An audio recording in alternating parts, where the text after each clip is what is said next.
Welcome to Fun This Time podcast. Andrea, how you doing? And can you tell us a little bit about yourself? Hey, I'm Andrea Overend.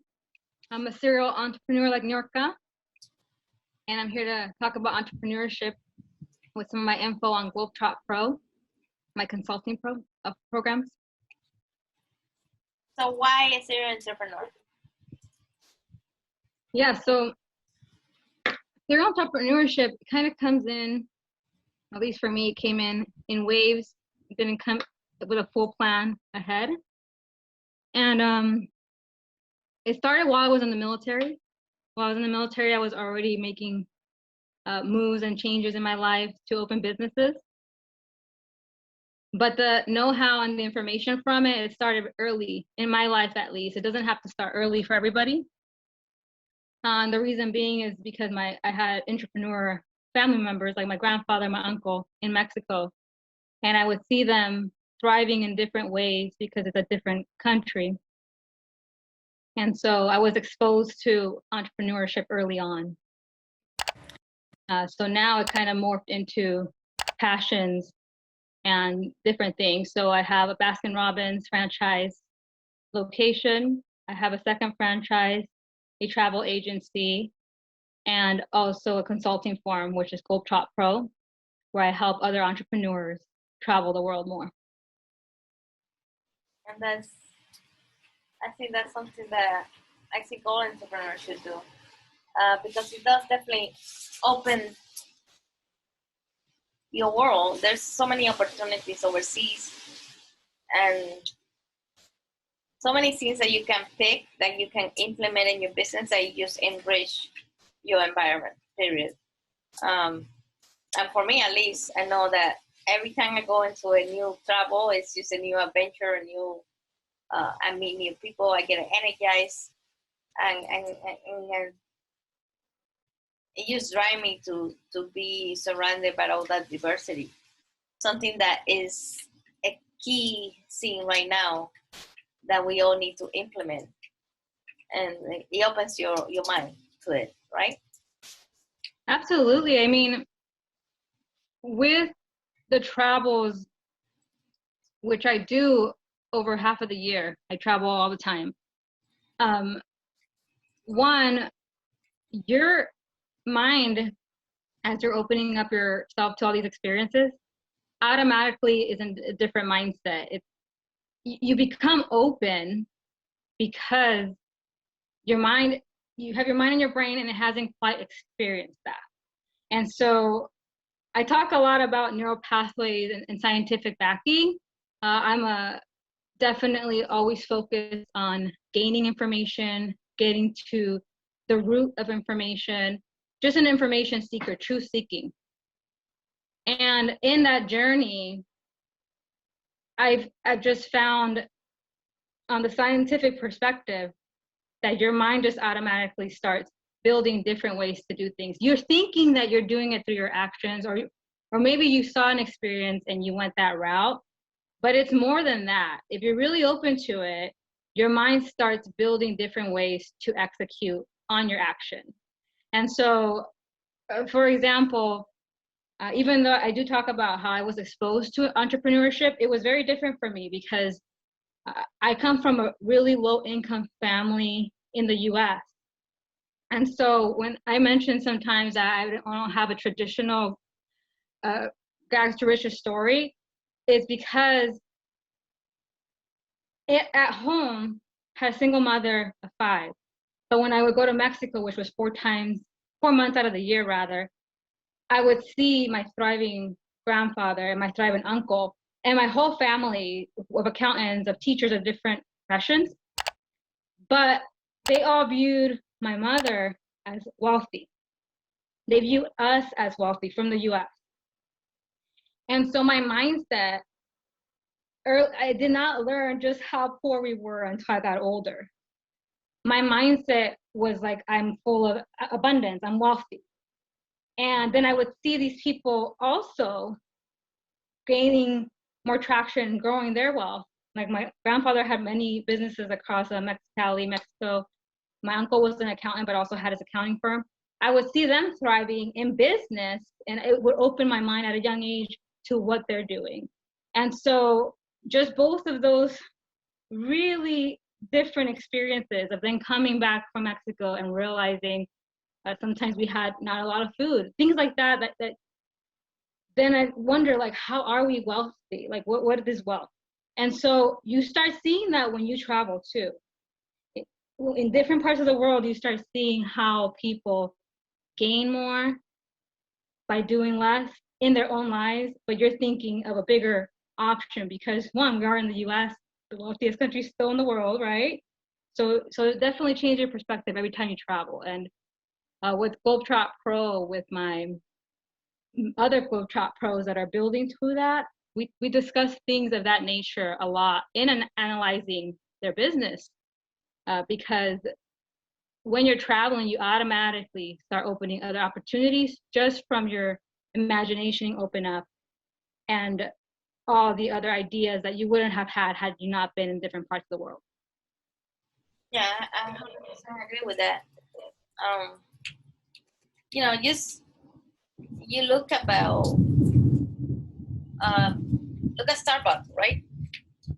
It got based on what the British were already doing. This is a coffee culture in Europe is a totally different experience. And he brought a little bit of that and he adapted it. Of course, you have to still adapt and change a little bit because you don't want to be too different, then people will be scared. But look at what they are now. They brought something new. They introduced it little by little, and they're a multi-million-dollar company now. Yeah. It was different. It was something that wasn't there, and they didn't change everything. We still have coffee. We still have cups. But he added a different element of community, or coming here, don't be rushed. Just stay here as long as you want and just enjoy your coffee.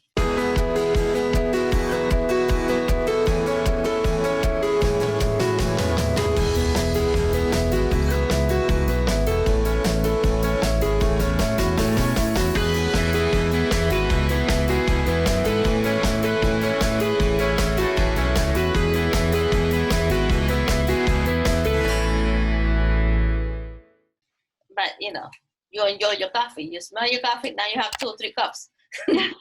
Right? Yeah, I mean, so when you're with that example, when you're traveling, I have gone to many coffee shops, even just reading at a different location, sitting there, taking it all in. And usually I have read over 300 self-help books. Usually I'm reading something related to self-help. And if I'm traveling, typically it's from that country. So when I was in Dubai, for example, I read about the growth of Dubai in the last 30 years. Amazing story. If you're thinking any questionable way of growth, I am telling you the scalability is unlimited. And so with these ideas, they can't just be ideas, right? So when we're in our one-on-ones, and with Globetrot Pro, when I'm one-on-one with somebody, we're really deep. So I'm looking at financials, current activities, all their revenue, all their expenditure, because I maximize their money, their know-how, their time. With your current know-how and information that you've gained through your mentors, consultants, books, could be your mentor consultant, you need to execute on what you know. And so when you start getting ideas from other parts of the world that fuel what you're already doing back home, the important part is to still take that full action of what you know. Doesn't have to be, as we've heard before, perfect, but more than just perfect. Doesn't have to be you knowing how everything's gonna move. Know who to go to and keep focusing and moving on what you already know. And so, for example, I helped 60 entrepreneurs and self-made providers of services, mortgage, real estate, stock and insurance. And many times they feel stuck. If you look at their financials though, they are on point. So on paper, everything looks amazing, but there's something missing. They want to be Globetrot professionals. They don't want to be like hustling, kind of hacking travel, kind of living on the penny, every dime, every string budget of travel. They want to be the profession and travel the world. And so when you're looking at their financials, you're like, oh yeah, they can do it, but the systems are key. And sometimes those systems and implementation have come to me in my travels. I learned other ways to do things in my travels.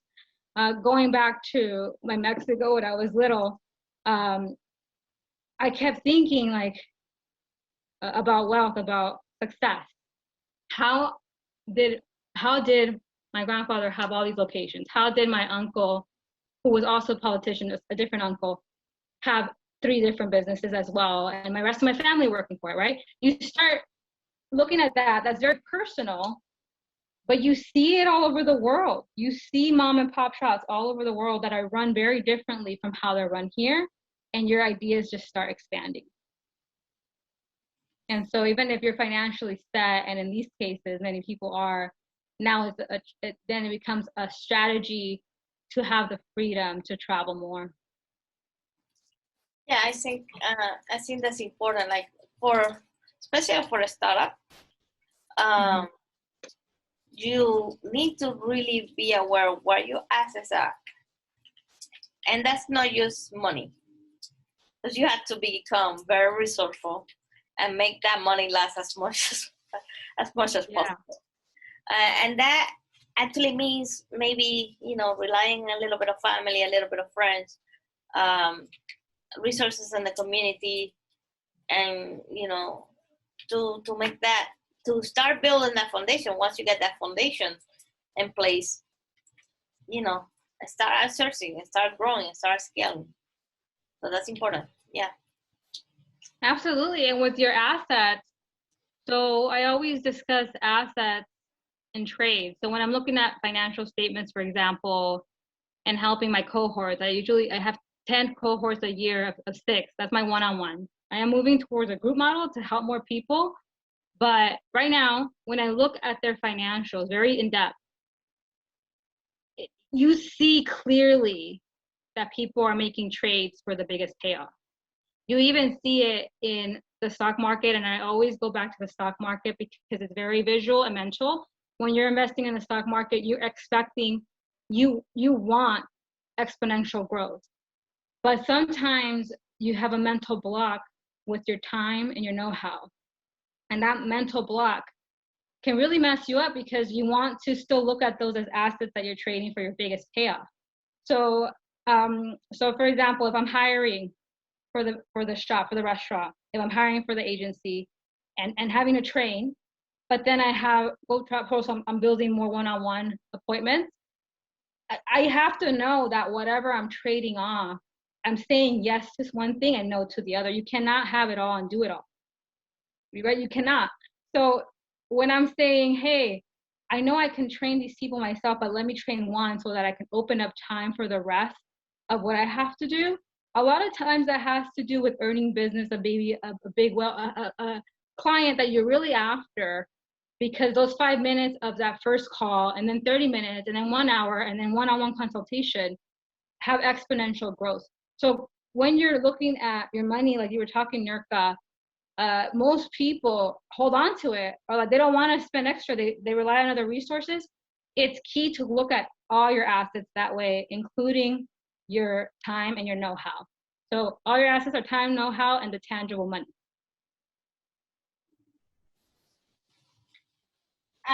Yes, I agree. And so what was the first thing that you decided to outsource in order to scale your business? So I have the very first time, it was trial and error. I can't even tell you the very first, team member I added. But I know that the very, very first thing I've done with every business is get to someone who's successful. So my mentor and consultant were first. Hey, tell me how to do this. You're not going to do it for me, but tell me how to do this. Always 100% was first. But I have a very specific strategy, actually, to outsourcing or taking things off your plate to open up time, which you need for travel and for business to do both. And that is, I call it like an ABC rule.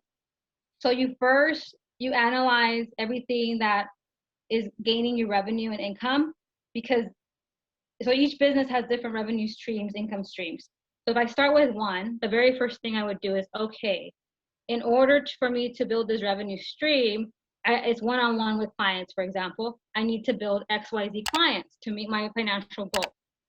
To do that, I need to provide the one-on-one. Everything else goes in B or C. The B is something that's like so-so, kind of making you money, like not making you money. No. You don't want to take that away. Kind of facilitating the actual engagement, for example. That's B. And C is something that makes you nothing at all. It has nothing to do with that activity. So the thing that I suggest is always prioritize your number one, which is your revenue and income stream. Anything that facilitates that, you need to, that it doesn't include you actually getting more income revenue stream, that needs to go to somebody else. And then C definitely needs to be off your plate immediately. That's how I always outsource everything. So currently, across the 3 businesses, I have a team of 68 W-2 actual employees that are part of the team. Excellent. And then I have many 1099, so their own contracts, and also mentors and consultants. So all of that is literally how I start scaling more. You cannot do it by just outsourcing one thing. Focus on what's your priority number one. So a better example too is with the ice cream shop. So the ice cream shop, I am not physically needed there to scoop ice cream to make more money, right? I love to talk to customers. I like to make cakes. I'm actually a great cake decorator. I'm not needed there to do those things. I'm needed to oversee the whole company, to make sure the rest of the team is trained correctly, to make sure that everybody's disciplined enough to stay on task. That's where I'm needed. So with the restaurant, I am very much at the top, zooming in, and that's how I work with that business. With the travel agency, similar thing. Like I can get a text today on a different country in the world. Hey, I want to go to wherever, and I already have a team that I know that I can call to look into different things, or I will know off that if someone else just booked it. And with Globetrot Pro, I do all the one-on-ones, so there's no time there, right? But I do have support systems to organize different tasks and activities, to organize the cohorts as they are. And so to go back to your question, Niurka, the very first thing that I outsourced is anything that I was not needed in for revenue or income. And even if that was just building the know-how. So my first business coming out of the military, and I've had a lot, trust me, I've had many serial entrepreneur to the fullest. But the very first one that I was like totally focused on when I left was in the mortgage industry as a loan officer. And the very first thing I did, I wasn't even out of the military yet, is I combined all my research from my undergrad, which was in real estate business and real estate, mortgage, and franchise. But there was missing pieces. So the very first thing I did is I hired a consultant, literally, and then also read a book. It was called, at that time, $1 Million Broker. I swear to God, the trajectory of that business from those two things would not have gone the same. That's why if your priority number one is there, everything will fall in place and the outsourcing will start coming in.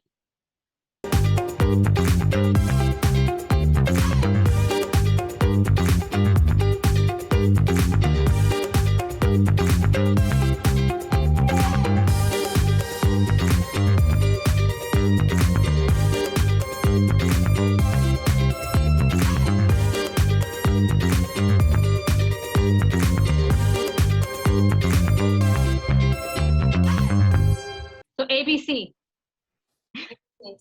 And that's A, analyze what's leading that priority number one of your revenue or income stream.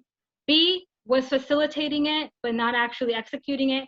C, was not contributing at all. Focus on A, B, and C are out. It makes sense. I have a logistic background. And that's how we prioritize inventory. ABC. That's what I'm talking about. Yeah. That's what I'm talking about. What was the A though? I'm curious.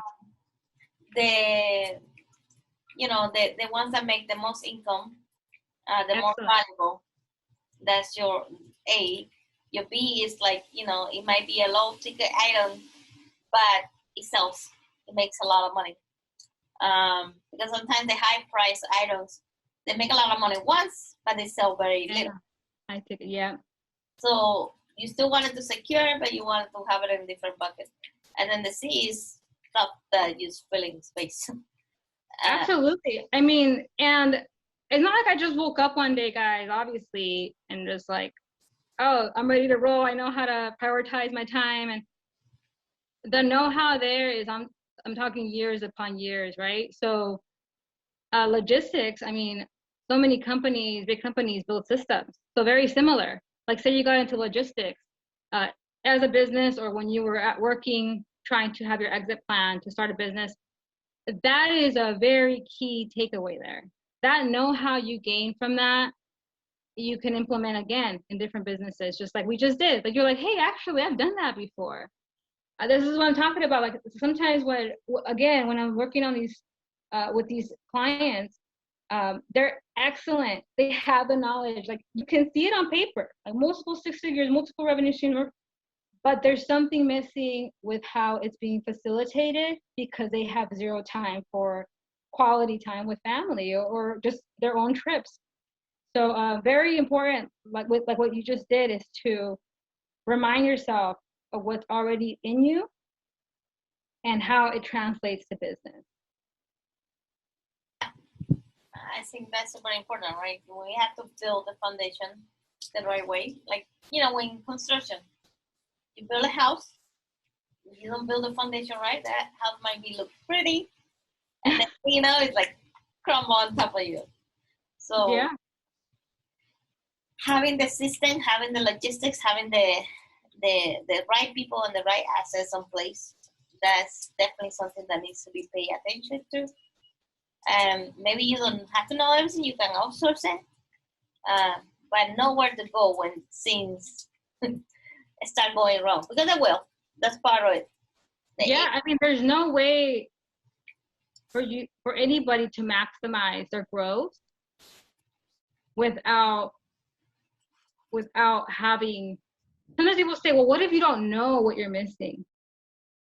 Have your systems, like the very first thing, have your system of how you're going to find someone who knows that already. I'm telling you, so I think the reason this stemmed, there it could be with the books that I read and knowledge that I seek often. I mean, currently I'm reading like 6 different books. That's just how my mind works. It could very well come together differently. But if you're purposely seeking that information to open up your time, I'm telling you, the things that you will come up with now that free time will far outweigh the time that you were going to learn every aspect of that. If I never read that mortgage broker book, I would, the amount of traction, the business that I grew in those first 6 months would never have happened. That's how much I had to jump that learning curve. And I was able to do it by implementing that. So I would tell you, 100% implement growing your know-how and opening up your time as early as possible by focusing on those number one, the money and revenue. And now with the revenue and income, so for example, I get this question a lot because my group is called 6-Fig Globetrot Pros and Service Professionals, Entrepreneurs and Professionals. And we have people like 6 figs. So I'm talking about each revenue stream, each income stream. And so if you have 9, I mean, obviously do the math. So each income stream, if you know, do not cut them out. Like with logistics, you're not cutting out that big ticket item because it only sells twice. You're still prioritizing that sale. You're not saying, oh, these lower ticket items, we might need to take them off. No, because they're still selling more. So when you're prioritizing, it's not saying take off your low ticket, sell on your high ticket. Is what are you absolutely needed to oversee to scale those, and the rest have your team. Yeah, that's that's definitely right. Like it might take you to sell 100,000 of those low tickets, but then you sell one high ticket, and it's the same revenue that 1,000. The same effort that took you to sell that low ticket with one high ticket, you can just make all the money, right? So everything has to have their own plan or action, their own procedure, depending what it is, the activity, person, or whatever. Yeah. I think that's important. And we definitely have to give us the title of the book and the link to it. I'll definitely add that for sure. Wherever, whenever we share the recording, we have, when you're talking about the traveling the world aspect. So that's one of the reasons that actually motivated me to open the group and like really help people consult. One, people were coming to me. They thought that either I closed brick and mortars, I stopped doing something because they would see me traveling, or they would call me and like, oh yeah, oh your phone's ringing, like you're out of the country. I'm like, oh I am.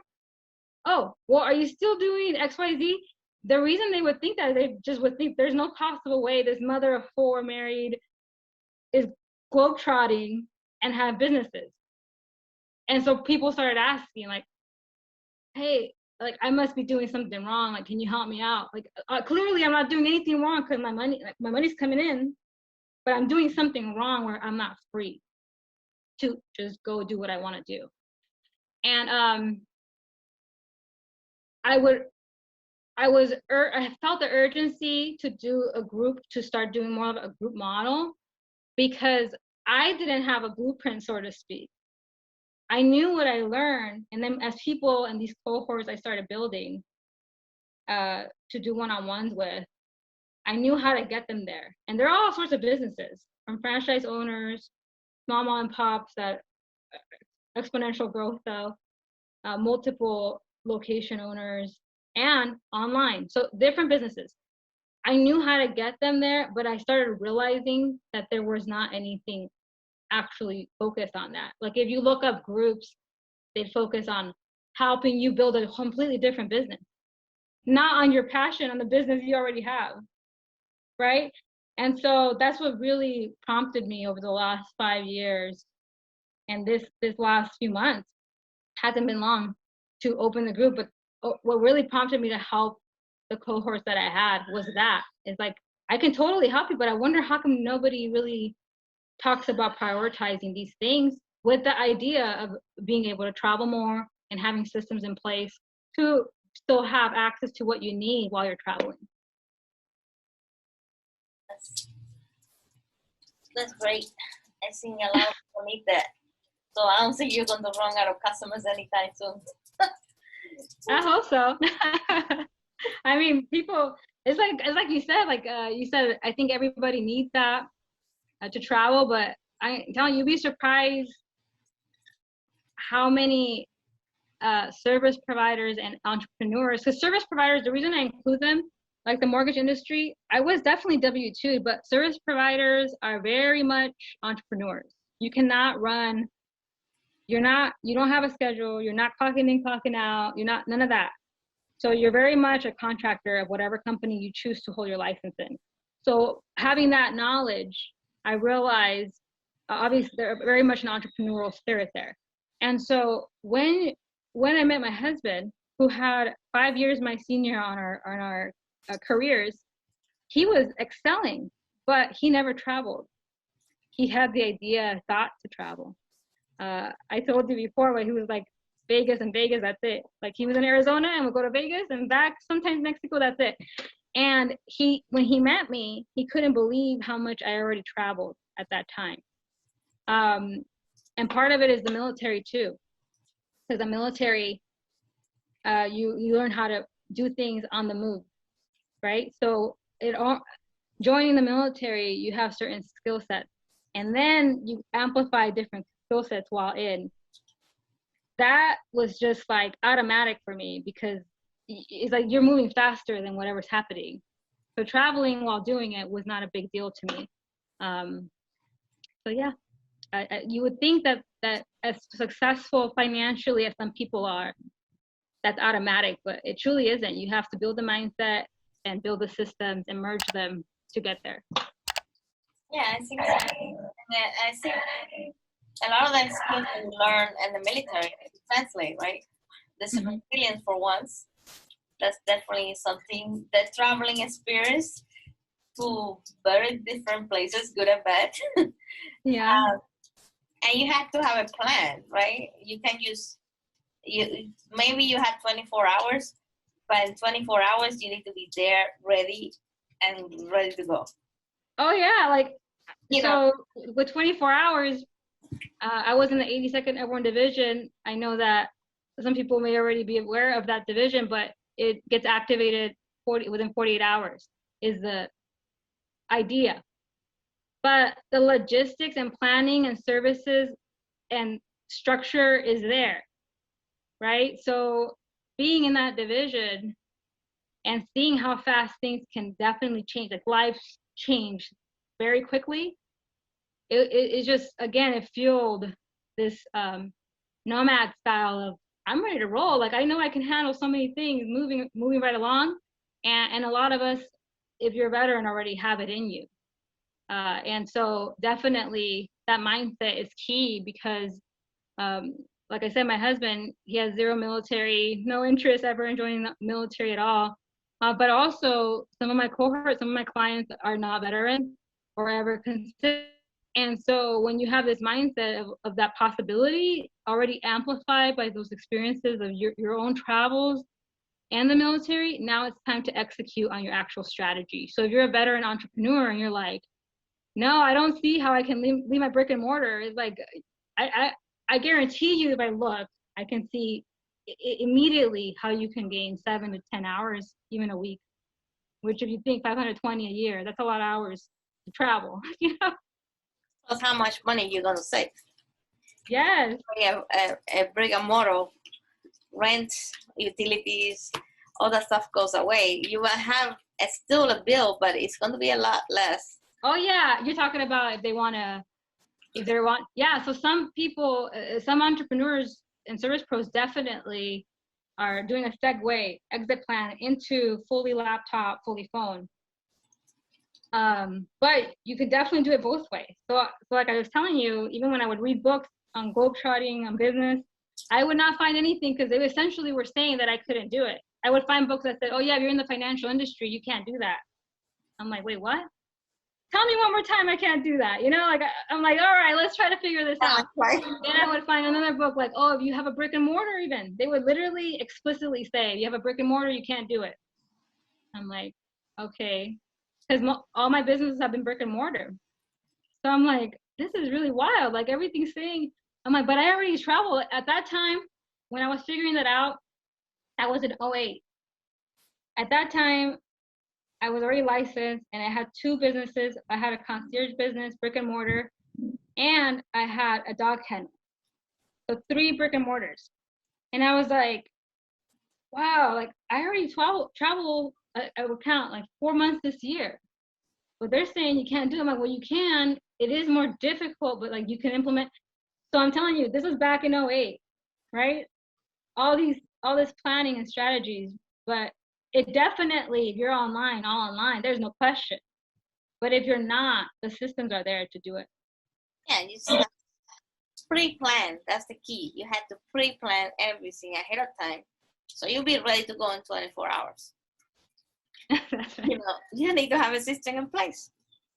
Like, Yeah. you know, I don't know you, but me, I think I moved about 15 times in my military career, if no more. You know, and Yeah. a totally different. I didn't count, but I think I'm with you. I'm like, how many times did I move? Yeah, and that was my kids, and I always move in first, get everything settled, then I will bring them in. It will take me 2 weeks. By 2 weeks, they will give me, you know, to have everything, a shelter for them to be at. You know, you can just go straight to the hotel and have a shelter there, but there's always a plan in place that you can do, and you can do the same with your business. Absolutely. I mean, think about with what you're talking about. You had to have a family care plan. Obviously, your trust, living well, that was already in place. But there's a lot to figure out, and the business is no different. You figure it out. The hardest part is having the system in place to go. And so for any entrepreneur who like you say, everybody, I'm like, well, hopefully everybody has that seed, but it takes more than just a seed, because you have to take action to fully implement that neuron, to now go down that pathway, to now take that action and have it set, right? And so there's a lot of things that you can do to start, is what I want to say. If you're like, I've been stuck in my brick and mortar for months, plus COVID, I haven't really had a chance to travel. I don't even know how to do it with my business. I want to tell you, sometimes it could be that way. It depends on your know-how. It depends on what you haven't outsourced yet. Okay, there's been times when I'm building a business because I know I'm going to get sideswiped, that I put in 120 plus hours. Those months existed. And so there are times it's that way, but it would only existed for me to set the systems that I already knew to set, to have the trajectory of, all right, I'm ready to jump on my next airplane. I'm not trying to do this. This is not sustainable. Okay, so your business, if you feel stuck, it truly is not sustainable for your mind, your spirit, your well-being. It's not something you can keep up and be fully successful as a person. Yeah, I mean, especially as a entrepreneur, I'm sure you went down a lot of rabbit holes and a lot of different hats, because you get attracted to the idea, and maybe you try it on and it doesn't fit. But that knowledge that you gain, because anything that using idea, it requires a learning process, and maybe that wasn't the right thing for you, but you bring that knowledge with you to the next thing, and you add it in some kind of way or shape. So it doesn't matter you work on a store all your life, you know how to speak to customers. Yeah. Even if you go and you open another kind of business, nothing to do with a store, you already know how to talk to customers. You can bring that experience with you, that talent, that life experience, or that job experience, and just learning how to apply it and with a little twist, a different way. So, yeah. Definitely.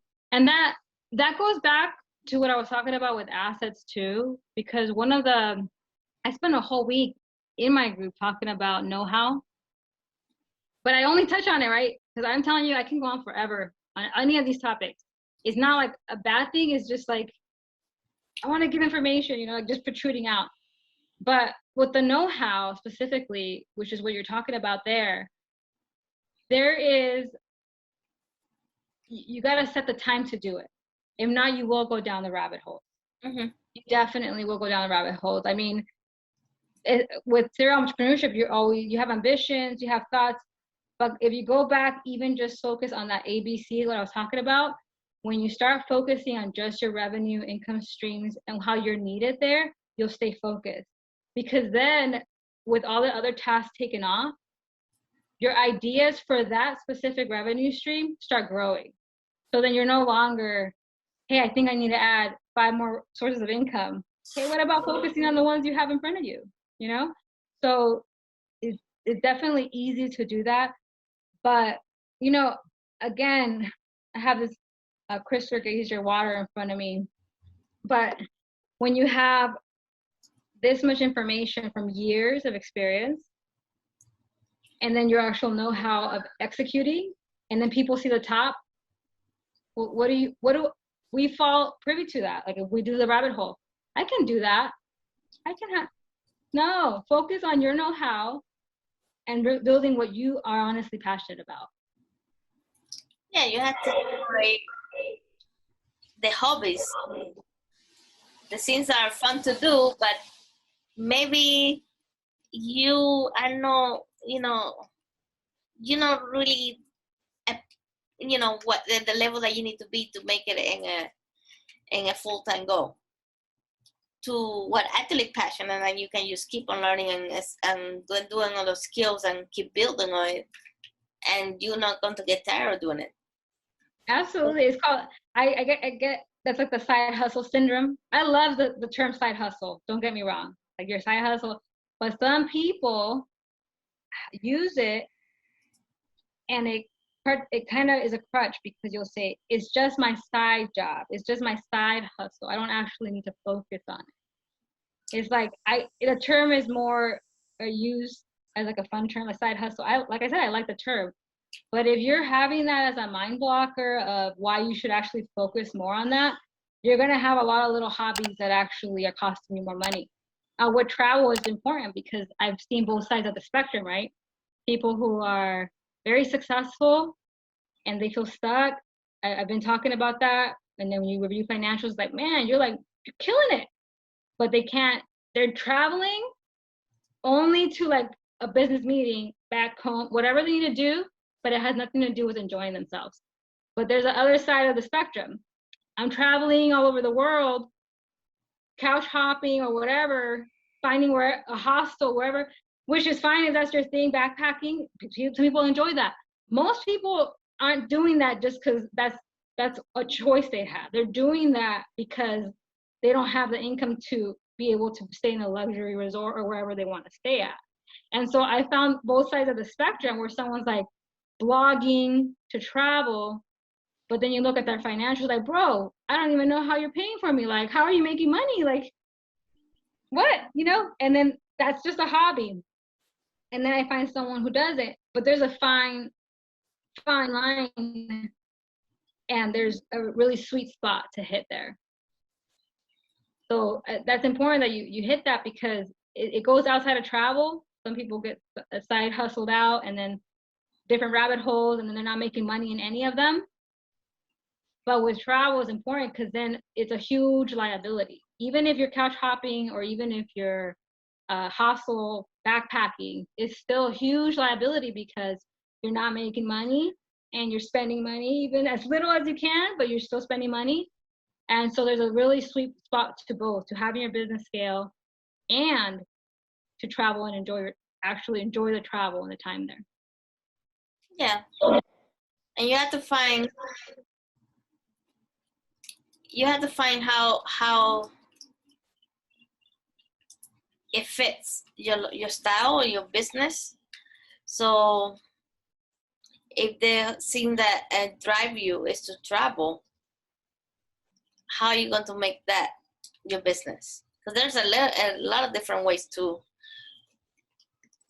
travel, right? There's a lot of different side revenues and stuff like that. It might be blogging, it might be TV show, right? Or just Niurka, I mean, exactly. You're the example of it. You said in TV show, but the thing is that's important because so in my situation, there are certain entrepreneurs or service pros who are trying to segue out. They're trying to figure out an exit plan. Typically, they have a plan though. Like they're like, I think I would enjoy blogging. I think I would enjoy writing. I think whatever it is, and then we head there, right? But the focus is still to get there in a way that you're still building that revenue stream. Mm-hmm. And it takes you want to jump in, but you're not going to jump in. And then now it's a hobby that you're like, oh crap, I had something good going over here. I left it. Now I'm over here like barely travel hacking and not trying to figure it out. Like there's definitely a way to do it and merge both. You're definitely right in that. So a lot of people aren't trying to segue out, but there are some that do, and has to do with selling their businesses, how their entity's set up. So I definitely dive deep in looking into that. But with the intentions of most is that they may already be doing what they like, right? So if you're still trying to figure out what you may like, you're hitting a really key point there because there's a lot of different ways to do it. And you don't want to go down the rabbit hole of thinking this is the way. Like truly try to figure out what fits and what you're doing already to have the proper exit plan to be able to execute and flourish in your life. And the thing with that is you also have to balance out, because I'm a creative. I like to create and I get into that mindset. And if I had to tell a story, I had to tell a story. And it's not about the money, it's not about anything. But now, okay, I told the story. Now what I'm going to do with that story? Right? How are you going to monetize it? How are you going to how are you going to find the opportunity? Because it's something that you needed to do, you know. What is the fun like? How are you going to make it happen? Well, you know, you can just do a travel retreat. You want to go to a place, build a travel retreat, go there, nice cover, make some money out of it. Mm-hmm. So, different things. I don't know. What's your take on that? Yeah. Even when you travel, you start getting more ideas. Believe it or not, like that's exactly what you're going for. So if you're starting out, for instance, and you're like, hey, because Niurka, you said every entrepreneur wants that. I guarantee you that if you start with just even a weekend, say for this weekend, if you're travel already, you know what I'm about to say. You go the weekend and shit starts falling apart, and you're like, oh my gosh, I didn't think of that. So you start seeing the holes, right? But you also start learning if this is really what you truly love or if you've been stuck. Okay, so if you're stuck like at your regular job, that's one thing. And usually there's an exit plan if you're retiring from a GS position, if you're retiring from the Army, military in general. So there's an exit plan there. But when you're talking about how to build income streams in something that you're passionate about, one activity I urge you to do and start, and I actually just talked about this last week, but is to do a bucket list. Bucket list, start with just your travels. First of all, your juices, when you're doing that task alone, will start going crazy. Like, oh man, yeah, I want to go to Israel. Oh yeah, man, I want to go to Fiji. Like, this is what I want to see. And next to that, a separate list, which is your business list. If you're already in business or you're doing an exit plan, you're prioritizing what you're doing there. Do not focus on the bucket list yet. That was something different, because now you're going to be thinking, like, how can I cheat? Man, now I can't do it because of this. Just focus on what the priorities are in that business. Next is looking at your bucket list, and that if you have an exit plan, you're thinking, well, I think I'm going to write, I'm going to do art, I'm going to some people are really into marketing, like they want to do digital marketing. They want to focus only on providing that service to people online or merging people. Whatever that may be, because I can go into like 20 different careers that could lead you to, but whatever that may be, that exit plan, that's going to be your whole third list of business priorities for that. And what you start doing is you're going to look at your bucket list. That's just domestically, internationally. Okay, I don't want you to just think grander, because people think, oh, if I make a bucket list, shoot, I'm thinking about going to Tanzania and doing X, Y.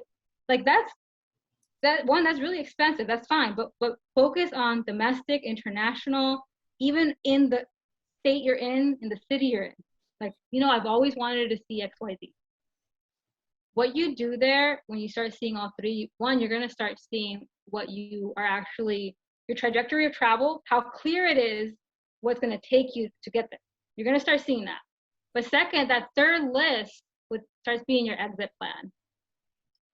And in that exit plan, your own knowledge of what your know-how is, and I could dive deep if I see what your background is, right? But what your own know-how is, you'll start seeing how you can exit into having both the travel and the business. If you're working on an exit plan jointly with, say, getting out of a government position or another salary position that you're retiring from, that's even more concrete, because if you're retiring from somewhere, and many veterans are going to government positions for that reason, you have to maximize. That is still an income stream you have to absolutely prioritize. And I'll tell you why. Because one, it's going to be residual income once you're done. But two, even if you're getting 3K, like say you're getting disability, for example, whatever that is, that's still, even if it's 30 years, over $1 million. Okay, so you want to always know your overall wealth in life, where you're going to be, how you're going to sustain that. But having these three lists, you'll start having a clear exit plan. But now, if I had to think about one thing to do, like one only, is whatever you're great at, like absolutely great at. Like for example, what I was saying, that I travel over 6 months out of the year, and I have 4 daughters, a family, 3 businesses with multiple revenue streams. I always build everything with a trajectory of traveling. I cannot wait to be on my next trip. That's just, I always have a minimum of like 4 trips planned. So my trajectory has come though from years, right? So everything has gone that route. If I had to say one thing, is I was excellent at being able to tell other people how to do it with their own business. And so focus on what you're able to do greatly and help others, and it will fall in line by itself. It could be a blog, right? But there's other things that come with blog, having to do with marketing, with having joint sponsors, different things. It could be opening a nonprofit for which you're the CEO. In that circumstance, you still have to have a lot of know-how and built in, because even if your revenue from that, if your income is going to be over 400K, for example, you're going to need a company to actually audit you and say, this is why you're making that much money from your nonprofit, and then it's building time. So there's a lot of different ways to go about the travel part, but that comes from my perspective of helping hundreds of people that have so many businesses and now they're traveling more. You get what I mean? Like if you have a starting point, you don't know how to get there. Like, I want to travel the world, I think I need a blog. Sometimes people get that idea because they're going down the rabbit hole thinking that's the only way to do it. So don't start with, I want to do what I think looks easy and that looks like that's something I would like. Go with your actual know-how and then find someone who's doing that to do it, to execute. Yeah, definitely. You have to you can copy somebody else and do what they're doing and expect the same results. You still need to add your thing and change it and make it different.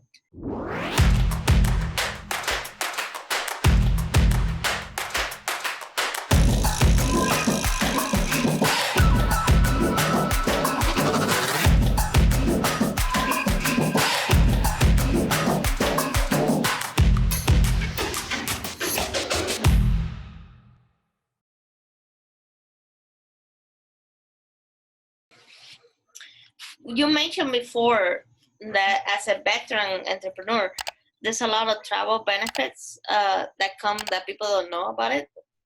Can you explain? Yeah. Can you tell us a resource where they can find more information on that? Absolutely. With my travel agency, I have a link directly. I can put that as well. Like, it's a military link for travel benefits. But I can definitely provide even more. So one of the key things I want everybody to think about, and this is even other travel agency owners, by the way, that I've helped implement this, is just your simple, if you have any veteran designation, doesn't have to be disability, any veteran designation, is there are certain companies that do veteran discounts. And that is important to know, because a lot of times you'll only see military discount and then you won't know that it's actually for veterans as well. And other times, I will tell you, Niurka, it's very specific. So sometimes it's only for like 100% disabled or retired and military. Sometimes it's only for active military, not reserves and National Guard. And so there's so many options there. But if you are, let's just say veteran, no designation, there's still options out there. And one of the key ways to get access to that is from the bases, if you wanted to just do it on your own. But I'll provide the military link as well. Most of those, though, will just say military. So keep that in mind. And the reason I mentioned other travel agents is because just today I had a question. Someone was asking me, like, hey, as a travel agency, host agent, like if you have other travel agents and a whole company, they're like I'm trying to find, he was military, I'm trying to find even Disney World tickets. And I was like, well, if you're a veteran, because he was trying to find another, like we have a huge network, right? If you get a call from Disney, I have a huge network of who, not just Disney. So this is like more internal, right? But I was like, but you're a veteran, you need to go on post. I have Camp Pendleton nearby, but whatever military post you're on. And then we got to side DMing, and sure enough, he's like, yeah, I retired. I'm like, dude, you're gonna get the biggest discount going in there. Like, don't go to any other company or entity or even Disney. Go straight to base. So that is honestly very important to know. But even just for travel as a whole, the base is important because as you go into San Diego is a very big travel port. There's amazing lodging here for like less than $200 a night, less than $60 a night, on basis though. But you're thinking on base, I don't really know. Like you want to stay there because it's like next to the beach, drinking, like you can drink and hang if you're a drinker. So there's a lot of benefits out there. And I'll put one of the links down and a couple tidbits for you guys for sure. So, so with that situation, that current situation right now, how you get around trying to get on base? Because they still in lockdown. Are you still going to be able, or is it like not all are lockdown? So I know what you're saying. I don't know how it is there in Florida, but not all of them are on lockdown. They have, if you're a veteran now, like you have to register. But some states are implementing bigger. It is actually not like Army, Navy. It's full on statewide with their implementation. But no, like you're able to get on. You're definitely able to get on all the bases I've been on. I went to obviously Camp Pendleton, Miramar. You're definitely able to get on some of them. So I know what you mean there. It depends on the state for sure. Because I have a couple actually in Colorado, and they said that their nearest base, they can't even like, if they call, they'll mail it to them. So actually, there you go. I think I just helped you. You can call, there's always travel agency companies and the base. One of them is usually for government travel, and the other one is for all travel. You can call them, give them the info of what you're needing, even if it's out of state. So even if you call Camp Pendleton, and they'll overnight you whatever you're looking for, or just book it for you if it's something that you're looking for that base. What I meant overnight is because I was looking for like I was thinking like lift tickets if someone's a skier, snowboarder. I'm thinking about Disney tickets. They'll overnight them to you. Well, that's a good resource. I'm actually getting ready to take a USA road trip, so there you go, Niurka. Got to handle that. Yeah. So especially with the right now, there's so much misinformation. So not unlike like what we were talking about Peru earlier, because you just went to Peru. There's so much misinformation with other countries and even other states. So I was in Chicago in January, February, and March. And in Illinois, they have like a orange, red, all the tiers, right? Not one time did they check that I had my COVID test, but it said you had to get your COVID test. Same thing with Arizona. Nobody ever checked. So you gotta be careful with that one, because you're gonna find all the information on what they're looking for. Make sure you're vaccinated or whatever. But when you actually get there, it's like no implementation. So you're like, wait, who's implementing this information? But for me, like with my licensing, with my business, I obviously tell people, right?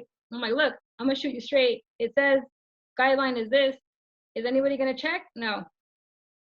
It's up to you, but no one's actually implementing. That's what the current situation. With the travel, same thing. They could say all bases are on shutdown. So I'm like, look, you can get on Camp Pendleton as long as you're registered. So the key is to register ahead of time, like everything, and plan. Yes. Be prepared. Yeah. But you know, might get away with it. Yeah, I know. I went to Peru and they did implement it. I had to wear a mask and a face shield the whole time. Mm-hmm. And they really were like, go. But, you know, and you had to have like the 3 days test. They didn't want the vaccine, they want the test. But I came to the US, test was along, just wear a mask. That's it, you're good to go. Take it out as soon as you get out. Yeah, it's wild. Like right now, in fact, there's still a map that says if any of these are tier orange or above, it's recommended you don't travel. The whole country's on there. The whole country. Yeah. And I'm like, wait, you might as well just say you can't travel, because the whole country's on the map. Is lit up saying you can't go there. but they're letting you, you know. Yeah, like, you can't say you can because then people get upset. No, okay. We just got to minimize. But, you still With can. the tidbits for travel are, it goes back to your know-how. Like even with the agency, like some people are like, oh man, I didn't even know an agency still existed, or like travel agency. What? I am telling you, every portal you go to online, every single one of them is a travel agency. So even if you think you're not using one, you are using one. It's just different in what's going to happen if you have a problem with COVID, if you have the know-how, right, of someone actually knowing that country or like being able to help you with that country. But it's really big right now because even such things as cruising, cruising has been going on even when COVID happened. Around the world, some places were still cruising. And everyone thought, oh no, cruising shut down. Like, no, people are still cruising. But it was like over 100,000, a lot less than usual from last year to this year.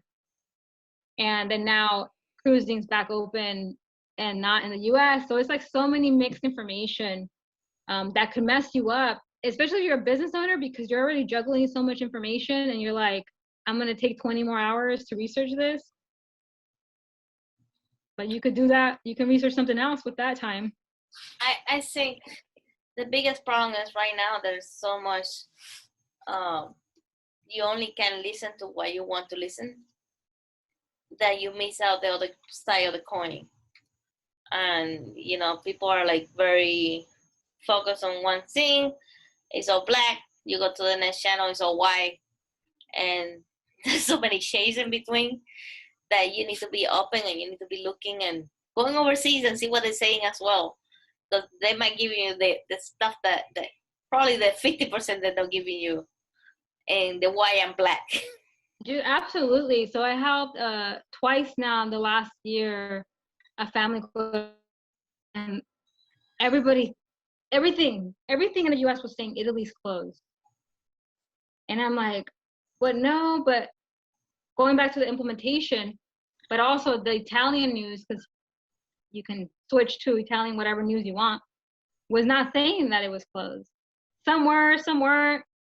And I'm like, dude, all right, so you guys are seeing real life what like information we're getting, but nothing on my side is saying that you can't go there. Both times they went, nothing happened in Italy. Nobody said they had a quarantine. Nobody said nothing.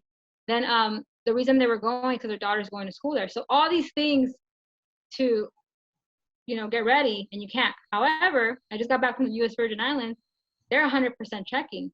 Not only are they checking, you have to do it before. You have to do 5 days. All these things in place. So the information is readily available, though, to me, because I'm seeing it all the time, right? I'm seeing all sorts of country information all the time. So yeah, it's definitely important, especially for your time. One of your biggest assets, your time. Like the reason I said 20 hours is because that's the average it takes a person to schedule vacation. It's like 20 hours is a long time. I probably would be out of business if it took me 20 hours to book one vacation for someone and help them, right? Or one group. So that know-how is really key. But right now, especially with everything moving around and different channels having different things. Wow. That's like amazing information. Yeah, I think we can talk hours because travel is one of my passions and definitely one of yours. Oh yeah, man. Like, yeah, that's why I had to stop myself sometimes here with these topics. I'm like, dude, just even besides the travel on business, I can go on and go on. Mm-hmm. Yeah, entrepreneurship. Because it's all about creating, right? Travel is about kind of stepping out of that box that we sometimes get stuck on. And when you travel, you you're throwing away that box completely, and you just go. And yeah, so You amplify. Besides the imagination and creativity going wild,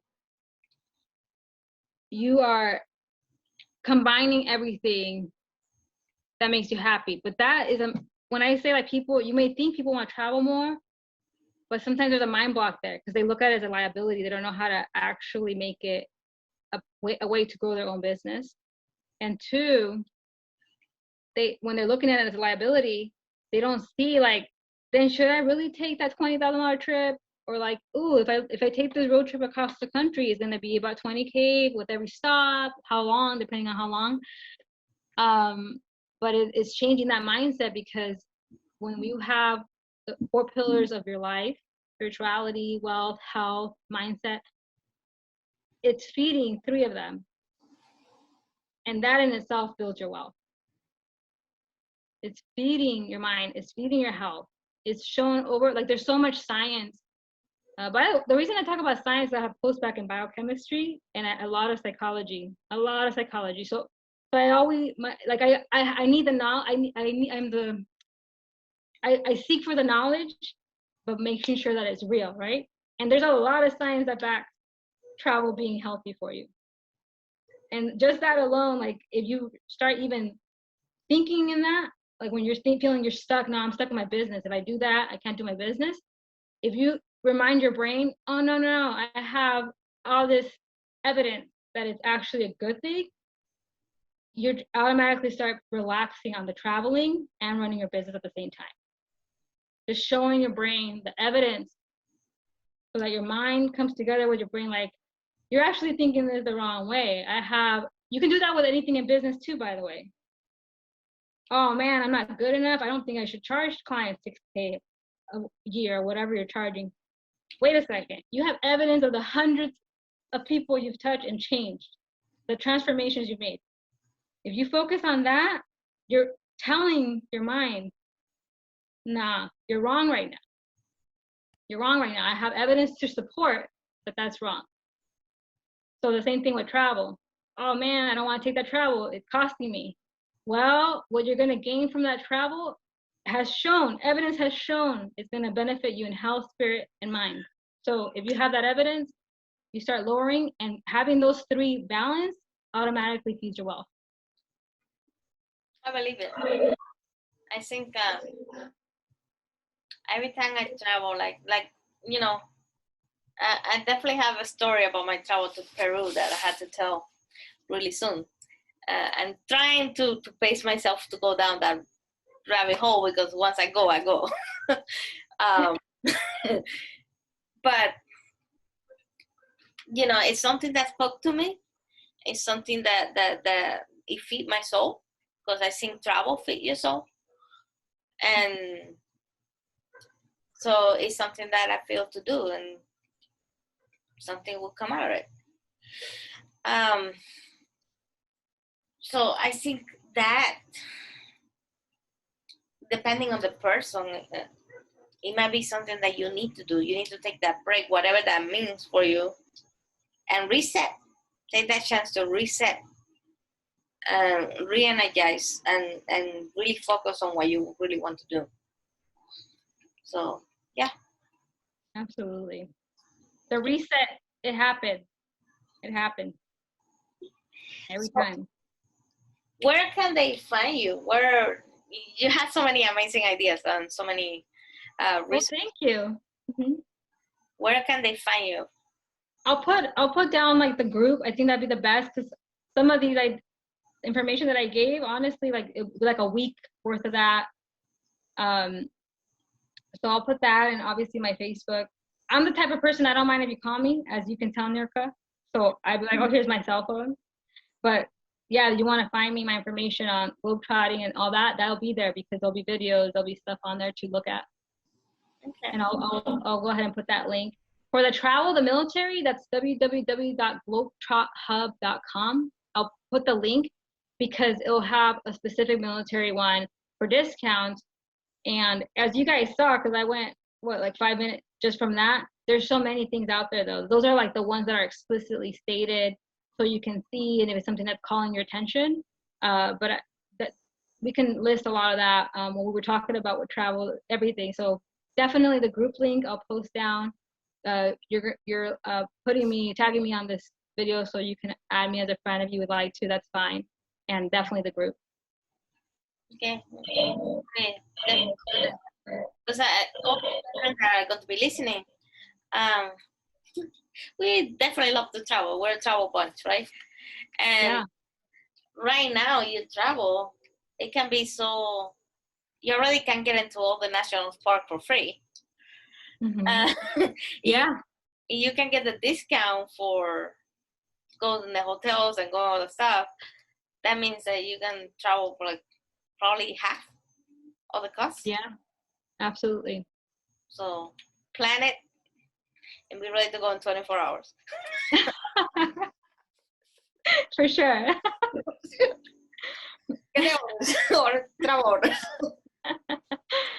Awesome, Niurka. But yeah, I'll drop that here and just let me know. All right. Well, thank you. Thank you. You want to add any parting words? So I think that I want to definitely add for entrepreneurial mindset as a whole with that last piece we talked about, and that is that you already have certain pathways in your mind that you have built over years, okay, over years. And whether it be with the travel or the business, remind yourself, remind the evidence you have to support why you're going to be successful. And show that evidence, and you will be amazed at what you're doing. There is, your mind is used to questioning it yourself and going down that pathway. When you do that, like, hey, wait a second, I have evidence. It goes, wait, what? It stops because you're changing that trajectory of that thought. That's what I want to leave with you guys today. That's pretty good. Well, thank you for having it. You're welcome to come and talk about any of your ventures. Awesome. Thank you. Barely touched on the franchises, and that in itself is a work on its own, right? But yes, you're welcome, and thank you for being here.